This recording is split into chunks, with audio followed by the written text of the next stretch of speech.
வணக்க நண்பர்களே, இந்த வீடியோல நம்ம என்ன செய்தி பார்க்க போறோம்னா, குழப்பத்தில் ஜனனி, ராவணனுடைய மாஸ்டர் பிளான், எதிர்நீச்சல் தொடர்கிறது சீரியலை பத்தி இந்த வீடியோல நம்ம விரிவாக பார்க்கலாம். அதற்கு முன்னாடி முதன் முறையாக நம்ம சேனலை ஃபர்ஸ்ட் டைம் பார்க்குறீங்கன்னா சப்ஸ்கிரைப் பண்ணாதவங்கலாம் சப்ஸ்கிரைப் பண்ணிக்கோங்க. பெல் பட்டன்ஸ் மூலமிக்கி நம்ம சேனலோட நோட்டிஃபிகேஷனை எனபிள் பண்ணிக்கோங்க. நாங்கள் போடுற வீடியோ எல்லாமே உங்களுக்கு உடனுக்குடனே வந்து சேரும். வாங்க, என்ன தகவல் என்ன செய்தின்னு இந்த வீடியோவில் விரிவாக பார்த்து தெரிஞ்சுக்கலாம்.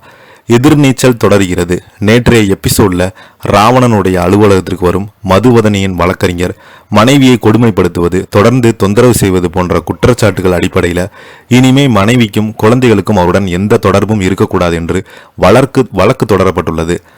இதை கேட்டு ஆத்திரப்படுத்த ராவணன், இதுவரையில் நான் யாரிடமே தோற்றது கிடையாது, இந்த மதிவதனிடம் தோற்றுகிறேன் என பார்க்கிறாங்க. இன்றைய எபிசோட்ல ஜனனி, ஈஸ்வரி, ரேணுகா, நந்தினி என அனைவருமே ஒன்றாக கார்ல புடவெடுக்க சென்று கொண்டிருக்கிறாங்க.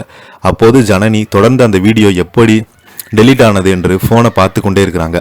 அந்த நேரத்தில் தான் திடீரென வீடியோ டவுன்லோட் ஆகுவதை கண்டு அதை நந்தினியிடம் காட்டுறாங்க. ஆனால் அதில் கார்ட்டூன் தான் வருகிறது. இதை பார்த்த நந்தினி ஜனனிக்கு என்ன ஆனது என்று யோசித்து பார்க்குறாங்க. இதற்கு பிறகு அனைவருமே புடவை எடுக்க கடைக்கு செல்றாங்க. அப்போது ஜனனி, ராவணன் ஃபோன் செய்து, நீங்கள் புடவை எடுக்க வந்திருக்கீங்களா?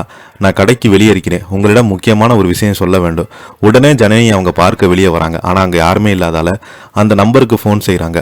ராவண ஃபோன் எடுக்காமல், அங்கே என்னால் நிற்க முடியலை, தெருமுனையில் இருக்கிறேன், அங்கே வாங்கன்னு சொல்கிறாங்க. ஜனனி அந்த இடத்திற்கு சென்று பார்க்குறாங்க. ஆனால் அங்கிருந்த ராவணன் வண்டியை எடுத்துக்கிட்டு கிளம்புறான். அப்போது ராவணன் தனது பிஏ லட்சுமணன், இப்போ ஜனனி பெரிய குழப்பத்தில் இருப்பாங்க. யார் ஃபோன் செய்து யோசித்து கொண்டே இருப்பாங்க. அடுத்து அவங்க என் மனைவி மதிவணினி பார்க்க சொல்கிறாங்க. அவங்க நினைத்தது போல ஜனனி ஆட்டோவில் ஏறி மதிவணினியை பார்க்க கிளம்புறாங்க. அப்போது தர்ஷினி வெளியே வந்து, சித்தி எங்கே போகிறீங்க என்று கேட்க, நான் ஒரு முக்கியமான விஷயமாக சொல்கிறேன், நீங்கள் வீட்டுக்கு போங்கன்னு சொல்லிட்டு கிளம்புறாங்க. மதிவதனி வீட்டுக்கு வந்த ஜனனி, யாரோ என்னை திட்டமிட்டு குழப்பவதாக சொல்கிறாங்க. இப்படியான நிலையில் அடுத்து என்ன நடக்க போகுதுன்னு இன்றைக்கான எபிசோடில் பார்த்து தெரிஞ்சுக்கலாம். இதை பற்றி நீங்கள் என்ன கீழே உள்ள கமெண்ட் பாக்ஸில் மறக்காமல் பதிவிடுங்க.